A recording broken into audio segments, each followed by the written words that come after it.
Hotep, and welcome to Matters of Diversity with Dr. B.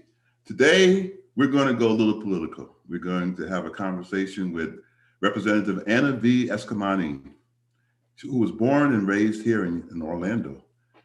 She is the daughter of working class immigrants from Iran who has committed her life to advocating in support of Florida's hard-working families. A UCF graduate, Anna has worked at Planned Parenthood of Southwest and Central Florida for 7 years and is now pursuing her PhD in public affairs. All right, we get to talk about that because that's a journey in and of itself. On November 6, 2018, she was elected to serve the greater people of House District 47 in Orlando with a vote margin of 57% to 43, flipping a legislative seat, which is another phenomenal achievement. That's great. And becoming the first Iranian American elected to any public office in the state of Florida. And so with that, which if you would, please join me. Hi, Dr. B. Hello, hello, hello. This is great to hear. So you're working on your PhD here, huh? I am. I started in 2016 and I just passed my qualifying exams about a year and a half ago. So I'm in the process of starting my dissertation. I will say It's been pretty stressful with just the pandemic and finding the time to do everything. But my professors have been so generous and kind and great counsel for me as I navigate this new world alongside everyone else. So what's life like for a political figure here in the state of Florida?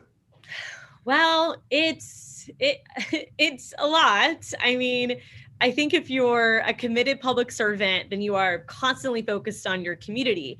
And no one could really expect a global pandemic, especially with its impact in Florida when it comes to our tourism economy and the broken unemployment system. So I have always been someone that runs towards the fire versus run away from the fire. And I think part of it is my own trauma growing up that I experienced as a young person, as a person of color, as losing my mom when I was a kid to cancer. I have so many experiences of navigating both trauma and grief to the point where I empathize so much with those who have those experiences. Yeah. So it's made me a much stronger advocate. But a day in the life is a combination of like meetings, bill reading, bill prepping, relationship building with your Republican colleagues and your Democratic colleagues, constituent services. And of course, as a part-time legislature, I still have a day job on top of all of this, and I'm getting my PhD. So it's, it's a constant use of your to-do list and just trying to keep on task as much as you can. So you're definitely staying busy. We have a connection then. You said you lost your mom to cancer. I also lost my mom. I was an adult at the time. I actually had gotten my PhD by that time. And so she got a chance to see me do that. But the thing that really interests me in what you just said, in terms of your involvement with the Cancer Society and things along those lines, I see that when we get touched as individuals, when we actually see things happen in our own lives and they play out, that's when our advocacy becomes a little bit more stronger. Because I think that I knew about cancer, of course, and how it affected people's lives. But until it affects you in a different way, then you change your outlook on how you can kind of do that. So I feel like I'm connected with you there because I think that that's a part of, why we get the messages out. But I also believe that is one of the reasons why people are passionate about the things that they're passionate about, because it actually touched their lives in some manner. Are there other things that you're doing that touch you, that make you do the work that you're doing as a representative? Well, first of all, Dr. B, I send you love and solidarity. I always tell folks that I don't think you truly grow up until you lose a parent. Yeah. And it doesn't matter where you are in your life and how long you've had that parent. I don't think you really grow up until that moment happens. Yes. And I call myself an orphan. I lost both my parents now, and I call myself an orphan. Right. And I know they would be so proud of you as well. So, thank you for all that you do. And there have been a lot of experiences, it kind of reminds me of intersectionality when we talk about just the layers of our identities, which impact not only our lived experiences, but the amount of privilege we have in our lives compared to the systems of oppression we experience. And not only did I lose my mom at a young age due to cancer, but we grew up working class. I'm also first generation. And so I had speech classes to take when I was in elementary school because I had a lot of trouble pronouncing some words in English, because growing up in my household, those words were not common to me. My parents worked multiple jobs to make ends meet. We never really had time or money for vacations. I think the only time I ever saw my parents have arguments was over money. Just how are you going to pay for things, basically.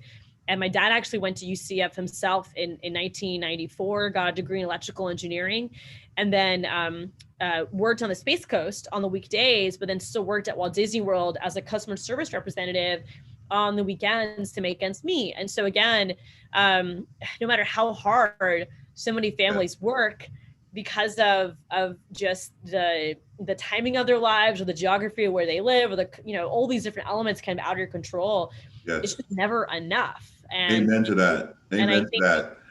I think one of the things that people need to recognize is that one of the reasons why people have such a hard time moving forward is because they don't have that institution, that wealth that has come from generations and generations that help you stay kind of solid in terms of what you're doing. And so when you don't have that inherited wealth, and you don't have those views and those values in terms of how to save and how to move forward, having equity in a home is important. All those things help people move forward when it comes to being able to kind of solidify yourself. When you say having a second job, that is amazing. And then there's different places that tell you that you can have one job, but you can't have any others. Right. As a part of your contract, you can't work anywhere else because, but then that's telling you or dictating to you what you can put in your pocket. And also it dictates how you're going to be able to navigate society when you're not able to make ends meet. Right. So well said. I mean, it reminds me too of just a system. A lot of people have said the system is designed to fail. And sometimes for me, it's like, actually, I think this is how it was supposed to work. I mean, even so, as in the legislature, like I serve on multiple committees, and one of the committees that I serve on is Ways and Means. It's all about taxation. And sales tax, for example, is something that we all kind of accept as normal. We all pay a sales tax when we purchase goods. There's been efforts to increase sales tax for different needs, like public education with a half-penny sales tax. And it is seen as a fast way to raise money. It's known as a regressive tax because your income doesn't impact if you pay it, right? Everyone pays a sales tax, including poor people who don't always see the benefit of paying it. But I bring that up because sales tax actually started in Mississippi as a racist tax. It was an effort by during an economic downturn by Mississippi lawmakers to shift the tax burden away from property owners onto those who don't own property. And so instead of paying property taxes, increasing on property taxes, they shift the burden to sales tax. So something that we all accept as being very normal today, in fact, has some pretty ugly roots, right? And I think it's we don't know that. No, that's the sad part, is that we don't know our history enough to know why things are put into play. I think about what they're doing with voter suppression right now in Georgia, in terms of if people don't know why things are happening, they can slip things past you to kind of do that. I came from Connecticut, and so not only did I have sales tax, but I had state tax and other things that go into it. So that even within states, there are different ways that people are being taxed.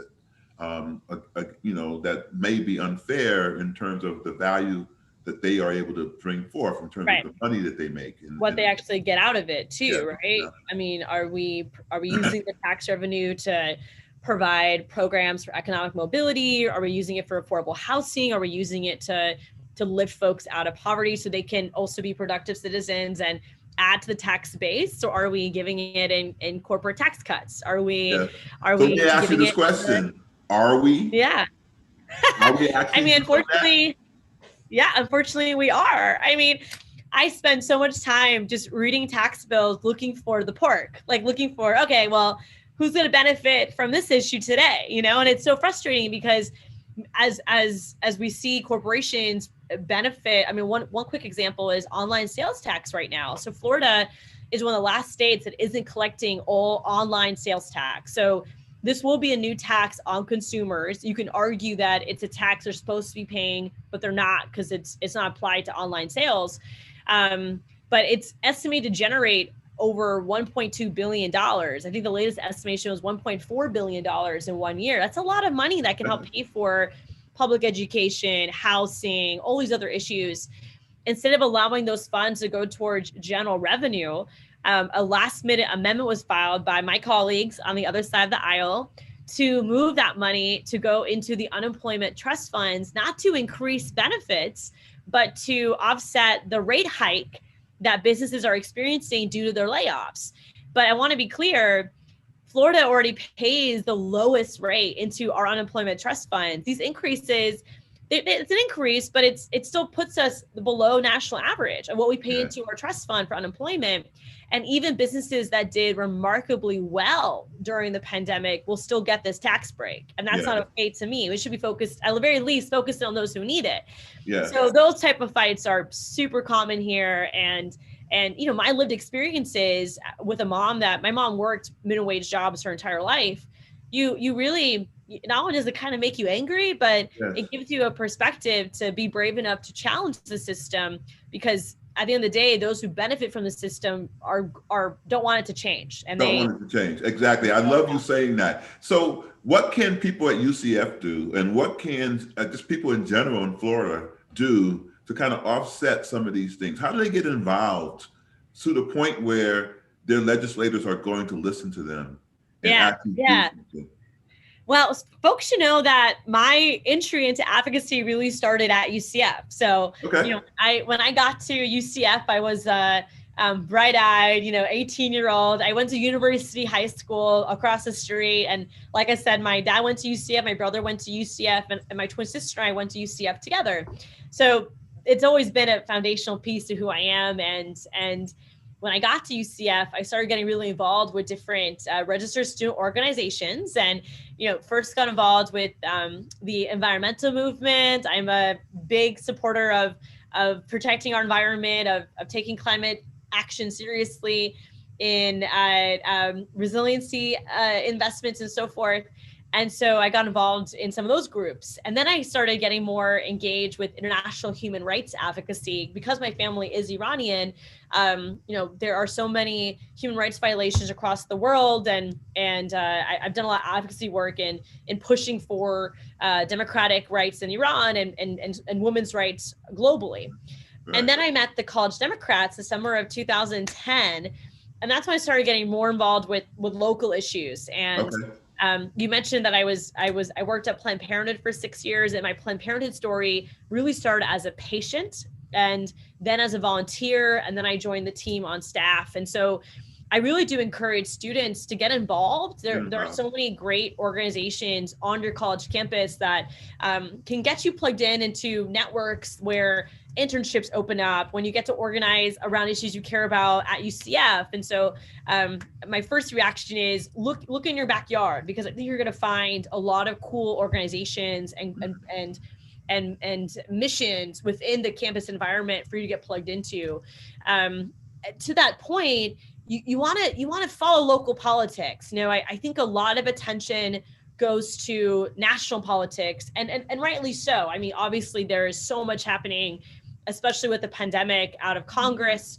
There are so many tragedies around the country that catch our attention, like the shooting in Atlanta, most recently in Boulder, Colorado, and today there's the hearing for the murder of George Floyd. And so, I obviously you want to have your pulse on national issues, but don't forget that in Tallahassee, we're voting on issues that impact your life every single day. So get to know your state lawmakers, both in Orlando, but also if you come from a different part of the state, you should reach out to those lawmakers too. Technically you have 2 reps. You have your UCF rep and you have your rep back home. Yes. And follow them online, keep tabs on them, and push them on different issues that are important to you. Nice. It's really interesting. And again, and don't give up.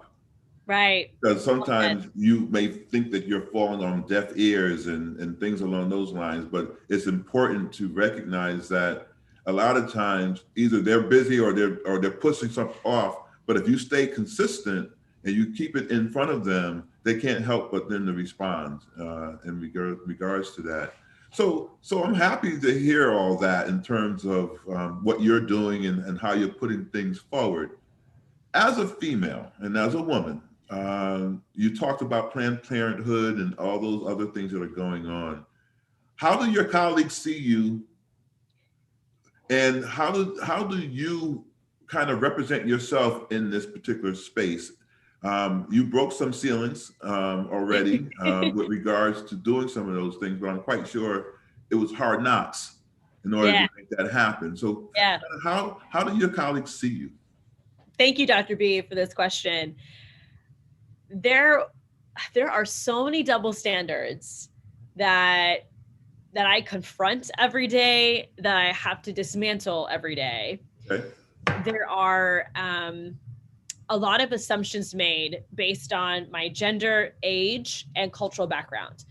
And I'll tell you that when I first came into legislature as a first-time candidate, I flipped a seat in 2018.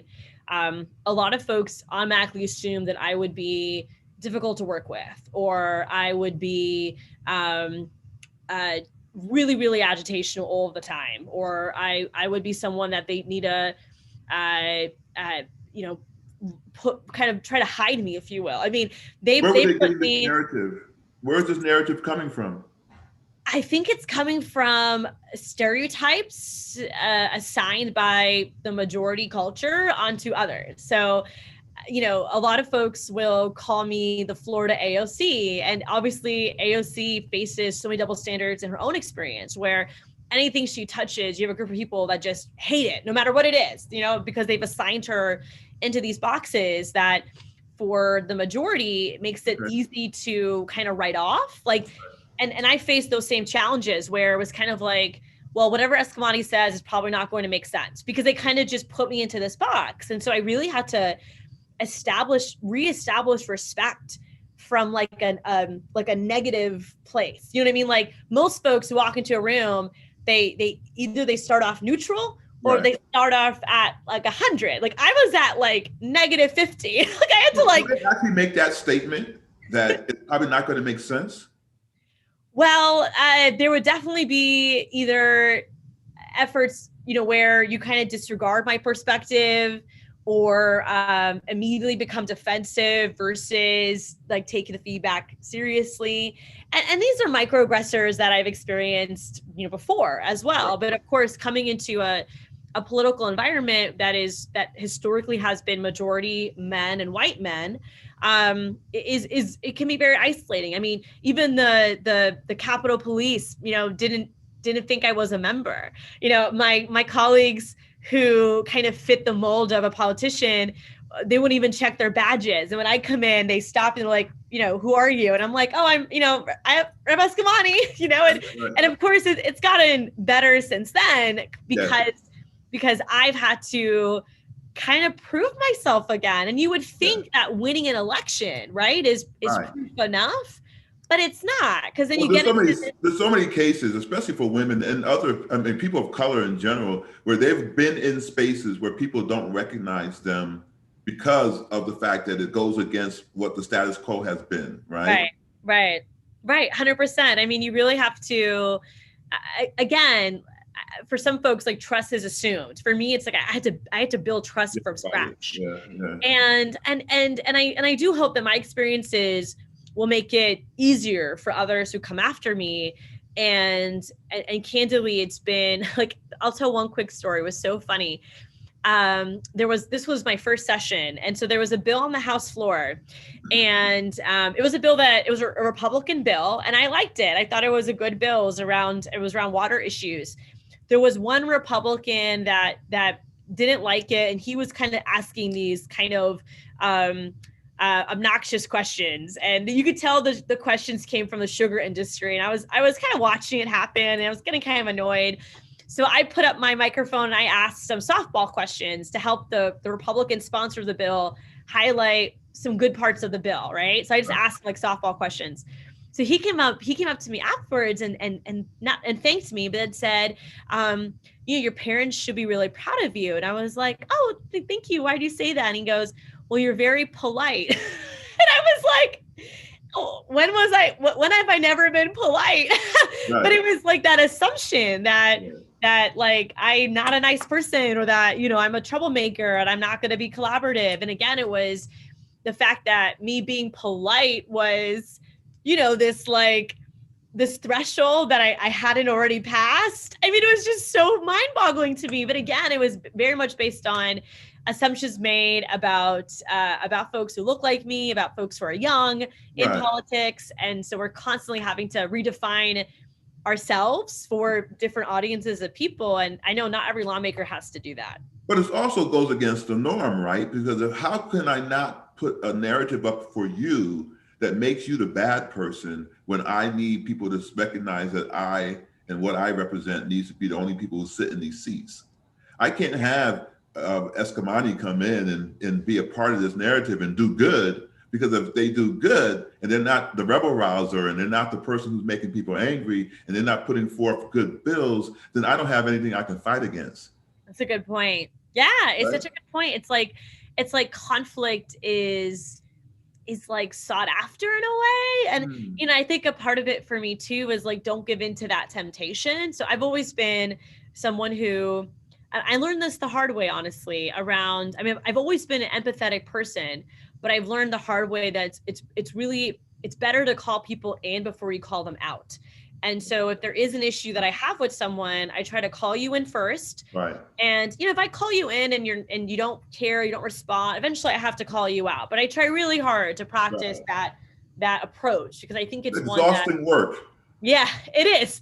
And it's a lot harder. It's easier for me to go on Twitter and call you out, but it's a lot harder for me to reach out and say, hey, do you have dealing with a situation right now with that same situation, with someone going on Twitter and putting something out there without necessarily dealing and doing the work that's necessary to figure out what's going on. But you're going to put up some kind of a comment on Twitter and act as if, you know, oh, I'm this great advocate now. So no, have you done your homework? Have you done the things that are necessary to find out what the people want, what the people need, and all those other things that are going on in that regard? Right. No, I mean, it's such a delicate balance. I mean, I definitely am a committed leader to culture change, but I also realize that culture change doesn't happen. It doesn't always happen overnight, and there's always backlash at that. So even if we do try to change culture, we should expect the backlash to happen even harder. And so we have to be in it long term. We have to lead with wonder and a sense of inquisitiveness. And candidly, Dr. B, I also understand that a lot of that takes resilience, and not every person, A, has that level of resilience, but B, a lot of people, and I totally respect this, it's almost like they're just sick and tired of being sick and tired. So they're not going to call you in because they tried that before with other people and it didn't work out. So I also kind of empathize with that sense. That's the danger. That's the danger of falling back on. And then, you know, that's one of the problems I have with individuals when they say, you know, we tried that 10 years ago and so it's not going to work. I said, well, it's 10 years later, there's different players. Let's see what we can get done, as opposed to saying no because of something that may have happened in the past, right? And you know, you have to step out and make some things happen with regards to that. So tell me a little bit about maybe your thoughts on when people try to change your narrative to make what you're saying sound as if it is inappropriate or it's going down the wrong lines. I'm quite sure you've dealt with this on numerous occasions when they try to, I call it co-opting your message, right? I think that, you know, there's so many movements that are out there, and then somebody who doesn't want what you're trying to help make change for, they send this narrative out to people, and sometimes it's louder and incorrect, but it helps change the narrative, right? I think about, you know, I think a perfect example of that would be the Black Lives Matter movement, where what they stand for is not what people are fighting against. Right. And that's not the, so somebody changed that narrative and took us away, distracted us from the work at hand. Right. Well, we have to remember too that so many social movements, the Black Lives Matter movement included, it's about race, but it's also about economic justice. And whenever we talk about economic justice, you get backlash pretty damn fast, because now we're talking about corporate influence in politics and low wages. We're talking about the lack of affordable housing and investment in Black and brown communities. We're talking about mass incarceration, which the private prison industry benefits off of. And so remember that everything's so intersectional. And so anytime we're challenging one of these status quo elements, we should expect the backlash. We should expect people trying to co-opt us. Because when they co-opt us, it's not always about race. I mean, race is an underlying problem. It's also the economics about it, where people have profited off the exploitation of Black and brown people, bottom line. And whether it's, slavery as textbooks refer to it as, or today the experiences of low wages and mass incarceration that predominantly impact Black and brown people and folks of low income. Like, let's not forget that we're not just trying to say that, racial inequities are a problem. We're also saying racial inequities are historic and have led to so many other problems that we don't want you to ignore. And once you start calling that out and identifying it, those in charge of whether it's big businesses or political power, those who currently hold that power, they don't want to let go of it. Yes. So of course they're going to co-opt it, because they see that we're having an impact where more and more people are waking up to these problems, and they don't like that, because they benefit off low voter turnout.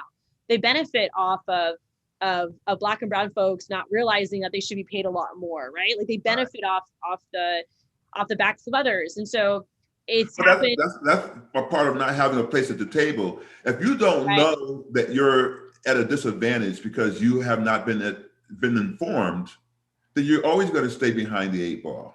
Right. Well, and you shouldn't be happy with crumbs. I was having a conversation with a collection of constituents a few weekends ago, and we were talking about inequities within Orange County school system around early ed, like just the access to early education specifically. We have racial inequities within the school system as a whole too. We were focused on early education, but there really hasn't been a lot of knowledge on it or reporting on it. And so we were talking about the need for people to be outraged, and how not enough people are outraged because not enough people know. Right. And so a part of the goal, collective goal, should be to educate ourselves and educate others so that the outrage converts apathy into action. Because even in an area where you might think your elected officials are good human beings, it doesn't mean they're championing issues that challenge the status quo. I mean, again, Democrats and Republicans have built the system we're in today.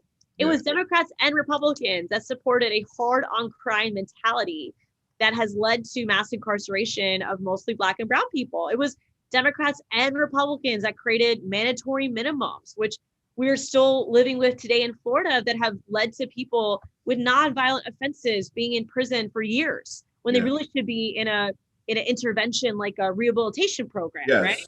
Yes. So this is not a partisan concern. This really is a lot deeper. And so when folks try to co-opt things that I've been a part of or things that I'm working on, I think the first thing you do is you gotta push back. You gotta and stand firm with your values and help folks see through the crap. I mean, I think a really good example right now is House Bill 1, which is an anti-protesting legislation that the House just voted on Friday.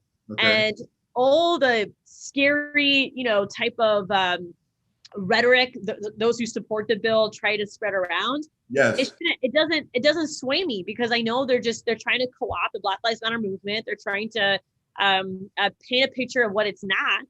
And so we shouldn't be afraid to say, actually, that is not true.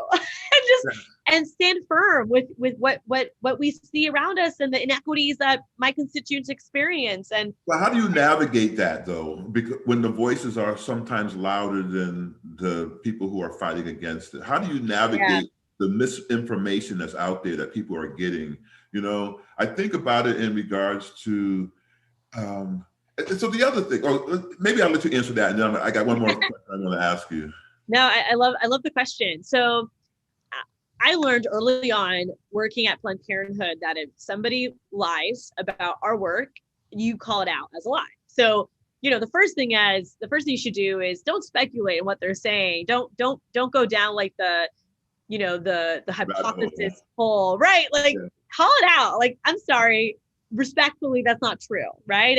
And I think the respectable part is important. I mean, I treat all my colleagues with so much kindness, and I'm not there to try to shame you. I'm there just to demonstrate that that's not accurate, and do so in a way that doesn't make it personal, but really tries to disconnect my actual colleagues who really at the end of the day are my coworkers, right? You have to be respectful to your coworkers, even if you disagree, as much as you can. And so I try to walk that line of building bridges when I can, but still holding people and corporations accountable when I must. And I maintain that balance, but I do think you got to call it out, and you also have to be really intentional in educating your community. So our team, for example, we host multiple virtual events and in-person events just to help answer questions and to make sure folks know that these are the facts. And here's the bill language. You can read it for yourself, and to really try to also lean on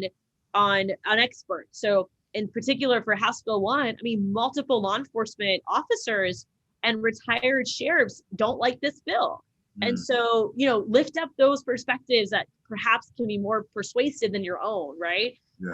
And so, and at the end of the day too, just look at the history of these issues. Oftentimes history has a habit of repeating itself. And so looking towards, in the case of this issue, I read stories of civil disobedience that got us to a place where civil rights are respected as an American value. We should try to and enhance versus negate.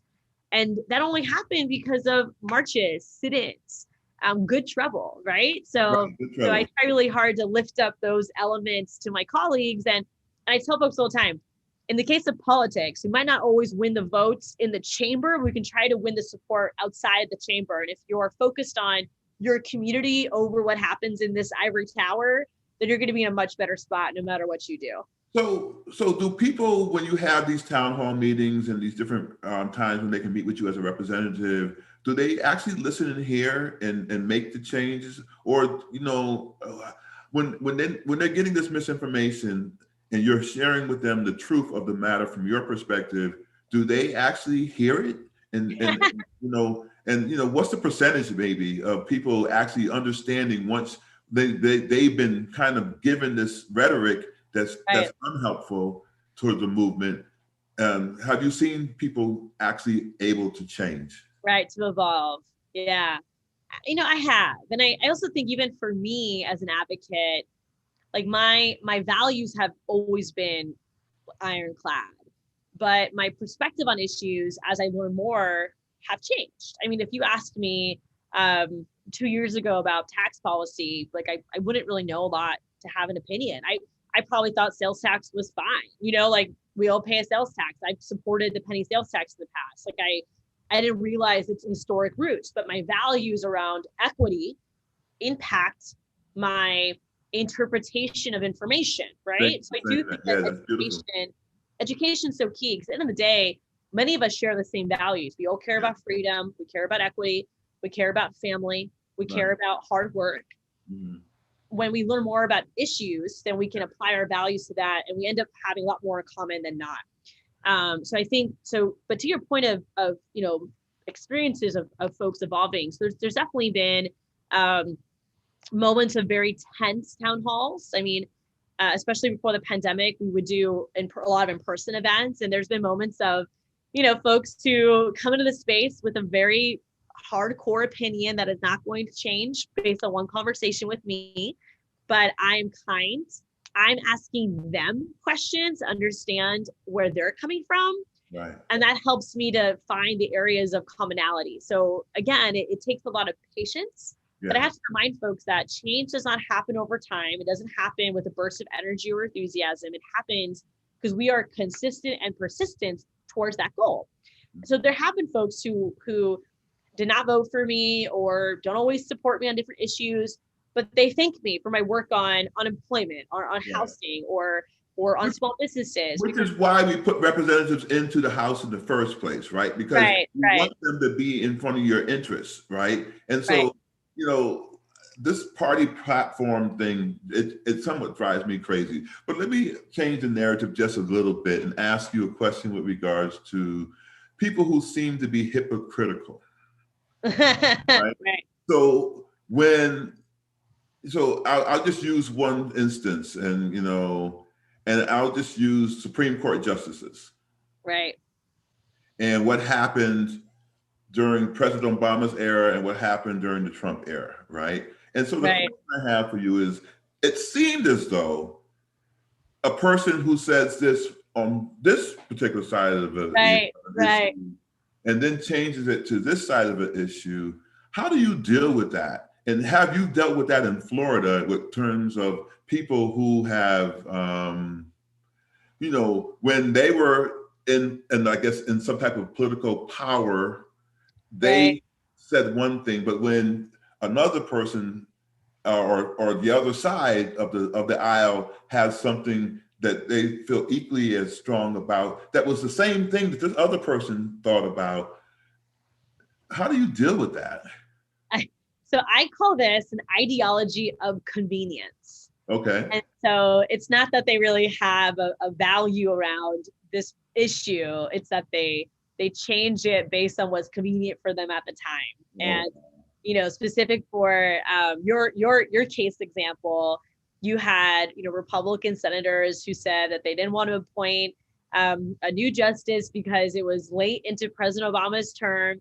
And then as soon as a similar situation happens with the late great RBG's passing, they want to ram through an appointee, and they did before President Trump's administration was over. And so it's an ideology of convenience that is hypocrisy at its finest. And I do think that it's one reason why Americans and Floridians don't like politicians, because they... So where's the adults at the table? Where are the adults? I mean, the adults at the table, on the screen, I need someone to come in and make people accountable. Right. I mean, that's accountability in politics. I think the best accountability are elections. But the problem is that voter suppression, you mentioned Georgia, and actually Representative Park Cannon is a friend of mine. We served on committees together with different national groups. And they were incarcerated, arrested for just politely knocking on a door, which, you know, they would not have done that if she was not young and Black, let alone she also identifies as queer. And if that was an older white man knocking on that door, they would not have arrested them. They might have told them to step back, but they would not have arrested her the way that they did. So the chances are that there will be nothing that will come of that. It was just more for show, you think? Or well, I think that there is a fear. You know, one of my colleagues, Representative Tavares McCurdy, said it really well on the floor on Friday. He said that everyone here cares about freedom of speech until Black and brown people realize they have a voice. And I think that's really important to reflect on, because again, you're only applying these freedoms to those that align with you, and you're taking it away from those that don't. And that's not American at all. That's the opposite of who we are as a country. And so you asked, what's the best accountability metric? I mean, I do think that elections are one accountability tool. People need a vote. Now, I mentioned voter suppression because it's real, and it makes it harder for people to vote. And Florida is currently debating a voter suppression bill very similar to Georgia right now. It's in the committee process right now, and it's going to make vote by mail a lot harder. And so we have to get involved with local politics, but also if you're eligible to vote, you got to vote. You know, Florida still has really low voter turnout, and we have to change that. Are there codes of ethics? Are there anything that will force politicians to do the right thing always? Because it seems like this is advantageous, right? We all see it, right? We see the gerrymandering. We see these other things, right? You know, if you want people to have, if you're saying that people need to vote and people need to have ID, then help them get ID. I don't understand the issue. Right. I don't Right. understand the issue. Why are we not working to get everyone an ID then? Right. It's such a And good making point. it so there should never ever be any conversation about whether or not people come to the polls without ID, because we have made it easy for them to have their Right. ID. Well, Everybody doesn't and drive. I so get that. Everybody's not out of college. Everybody doesn't have your ID that you have right. as a congressperson. We know that. So since we know that, how come we're not opening the door and having other ways? I need some billionaires to come to the table. And I need them to just say, look, this is what we're doing. We need you Right. all to come to such and such a place, this, and that. And we're going to get you some identifiable, true to form IDs of you, so that when you go to vote, people can't say that this is not you. Then I Right. wonder what the next suppression type will be, because Right. if you can't Well, say that they're I mean, not. returning citizens is one of them right now, right? Like rights restoration, the fact that the legislature got in the way of Amendment 4 to make it harder for people to have their rights restored is another example of that. Okay, so you think it's important that people pay their fines and fees, then why do you take away their licenses so they can't go to work? And why do we have a low wage economy when people who are formerly incarcerated have trouble even finding a job because we're not training them while they're in prison to find new jobs? Like, again, like if you really do value, also, by the way, if you value the criminal legal system, why are our courts fee-based? Our Right. courts can't even operate unless they're collecting fees. Right. So there's this incentive to Right. also charge fees. Right. When really, I would argue that justice should be available to everyone, no matter how many tickets they write or how many people they arrest in a day. I mean, it's just, Amen. I tell you. So this is the thing. So you say that, and so we have all these systems that are in play that actually hurt people who need the best services, who need them, somebody being on their side. So you just said something to the effect that really got me. We send people to jail to be rehabilitated, but when they come out, we still have a tax on them. Right. So what's the point of sending them if when they come out, they can't get ahead? They can't do the things that are necessary, right? Right. It shouldn't just be the person who comes out of jail with a degree because they went to college while they were behind bars. But what about anyone else who comes out? So the reason why the recidivism rate is so high is because people are coming out not able to contribute to society. Correct. But they went Correct. in so that they can go out to contribute to society. Correct. And a bill that was being considered this legislative session would have carved out formerly incarcerated people from benefiting with the increase in the minimum wage. And so literally there was like an attempt to create like a second class citizen with wage increases. And again, like we all know that higher wages help to reduce recidivism. It helps reduce someone's likeliness of going back into prison. Right. And so, yeah, I mean, it's interesting. Something else I want to just elevate a little bit, and then I'm going to take the elevator back down, is around also the disconnect between educational evidence-based policy research and just like academic understanding of topics and policy making. I would argue that we do need to close that gap more. I try every day as a PhD student and as elected official to close that gap and to ask, where's the research, where's the evidence? Have other states tried this? What were their results? Like really trying hard to close those gaps, because again, everything you've shared is grounded in evidence, and it shouldn't be a question that hard on crime doesn't work. Right. And if you're concerned about voter fraud, first of all, is there any voter fraud? Okay, data doesn't even back up your fear, right? But if IDs are a concern of you, then what's the barrier to get an ID? Why don't we address that, right? But instead, it's more around political infighting and bickering versus. Right. So we stay away from the true narrative. If you in one voice can say that I don't want someone who doesn't have an ID voting, and so therefore I don't want them even mailing in. So there should be ways that people who are mailing in with, maybe there's a number that's given to people so that they can have access to. The only person who has access to your number is you. So they know that's who you are, who's voting. So if you have all this coming down the pike, then how can you sit in one space and argue and say we need to do this and we need to close down this and we can't let people vote on Sunday or whatever, Right. whatever? Why are we going to all those gymnastics when Right. all we have to do is give them what you say that you want them to have? Why are we Right. making it hard?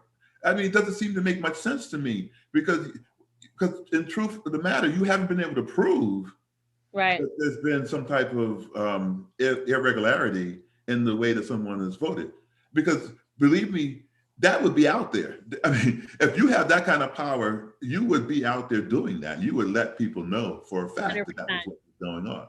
Well, and the one thing I just want folks to remember again, too, is that so many of these policies that are designed to make it harder to vote, for example, or arrest more people, or keep wages low. I mean, yes, we have these debates often along partisan lenses, but I just want to stress again to folks that it's not always partisan. Sometimes it really is just driven by the dominant decision makers trying to stay in dominant culture, right? Exactly. And so, I mean, so with that being said, if that's the case, how come we're not able to come around and beat that narrative? We all know it, we see it, but we're not able to. What is it that is stopping, I guess, people from moving forward with that regards? Because if it's true that they're doing that just to stay in power, which we see, how do we change that?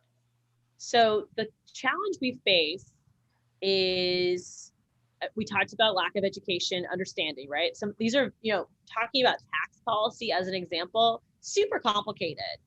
And to unpack that to a level that everyday people can understand, it's not done overnight. And even many of my lawmakers don't understand these concepts to the degree I would like them to. And I've hosted workshops. I'm trying really hard to be that facilitator as much as I can.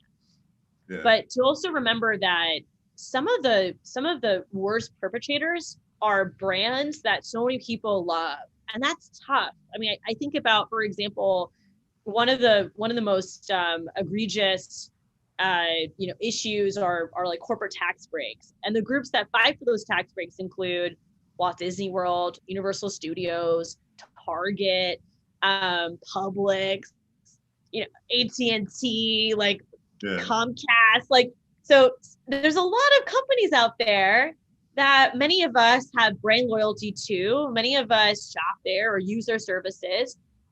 Even Uber, Lyft. I mean, these are companies that exploit their workers and they exploit small businesses. I have a bill that would cap what food delivery apps can charge small businesses during a state of emergency, because many of our small businesses have had to pay upwards of 30% of fees. Right. And so many online services have this 30% fee. It's almost like to use the internet, we have to pay a 30% fee. And it's these companies that have created their own economics that they benefit. And we get convenience, but for the worker, they usually don't get a lot out of this dynamic at all.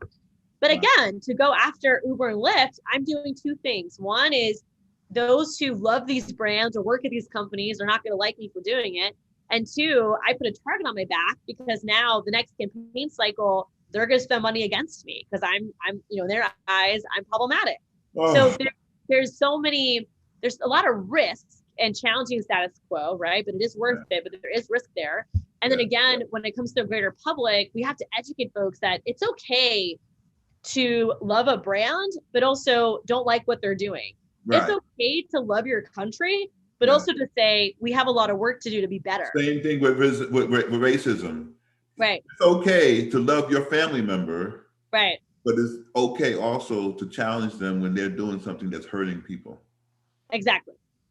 So, one question I wanted to ask you before our time is up is, the media has a lot to do with what voices are out there and how things are stated.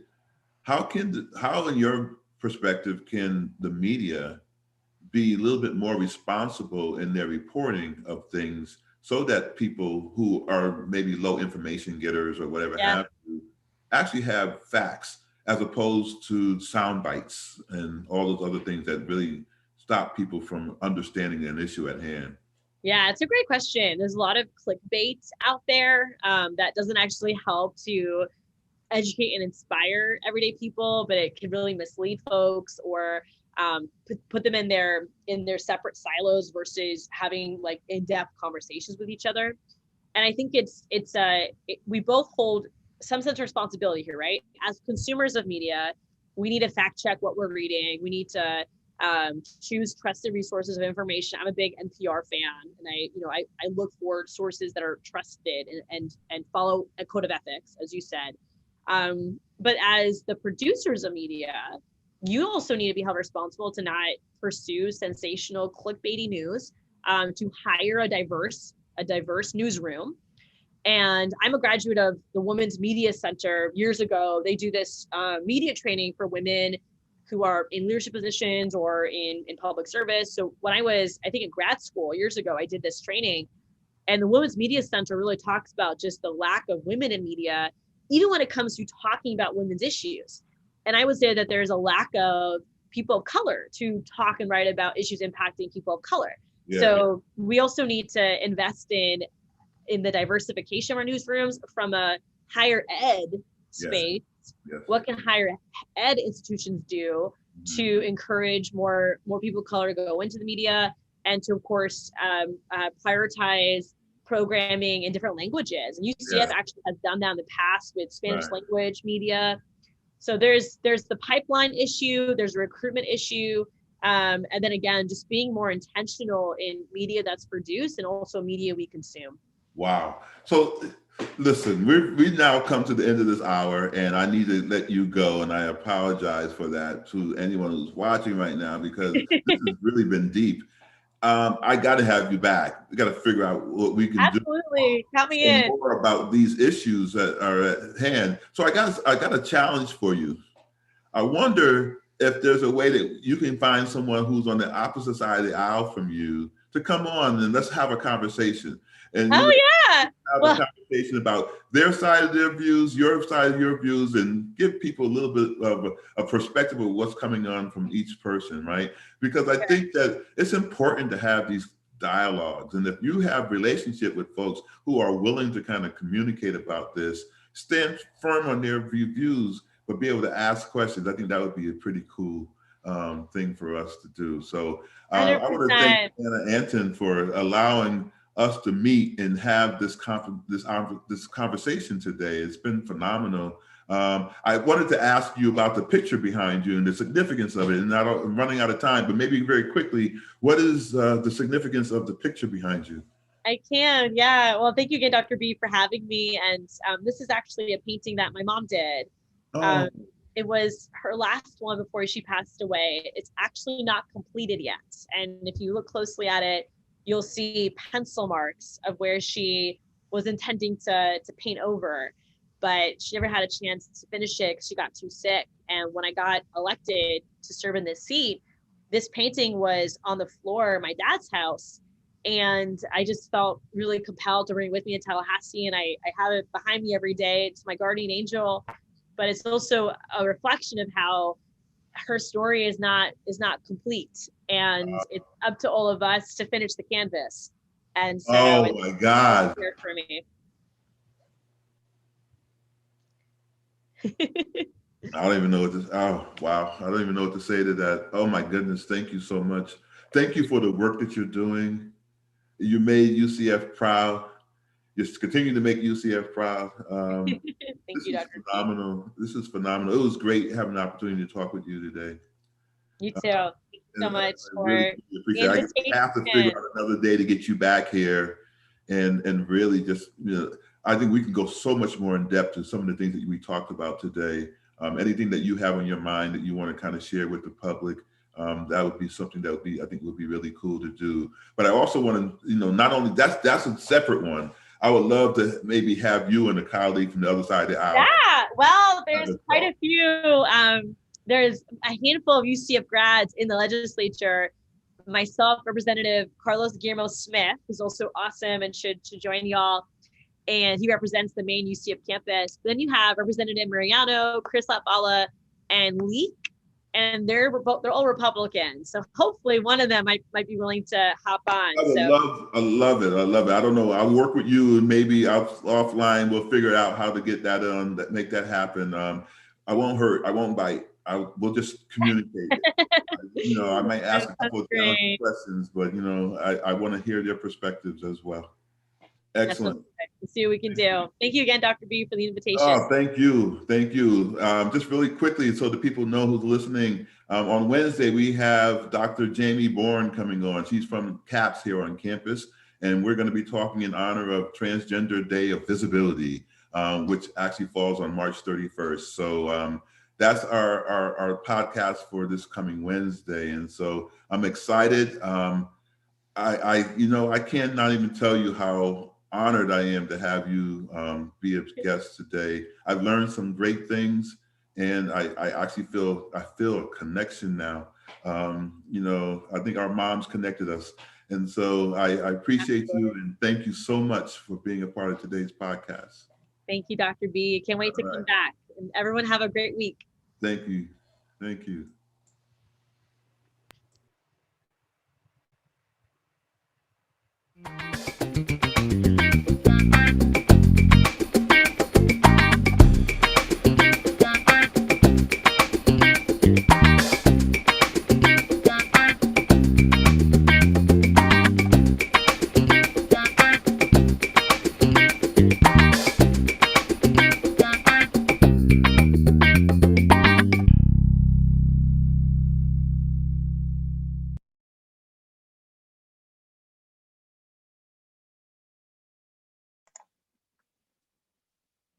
All right, we're good.